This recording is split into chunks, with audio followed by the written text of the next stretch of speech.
Kala mo si Tito Boy kaharap eh, no? Yes.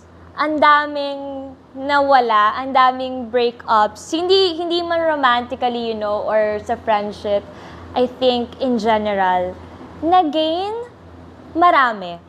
Yun pala yung sinasabi nila na kapag may nawala, may mas magandang papalit. At hindi lang siya about pala sa tao or sa mga bagay. Iba siya, ang hirap niyang i-explain. Parang kailangan mong maramdaman para maintindihan mo. May mga nawala akong mga tao sa buhay. Pero thankful ako sa mga pinagsamahan namin, sa kung anong mga nangyari sa amin. Kasi sa mga tao na yon, yung relationship ko sa kanila, eye-opening siya for me. Ang daming realizations, ang daming lessons. So, I wouldn't say na talo ako sa parte na yon. Masakit syempre kasi may mga binuo kang memories with sa mga tao na yon, and then wala, ganun talaga yung buhay. Darating yung panahon na you really have to say goodbye.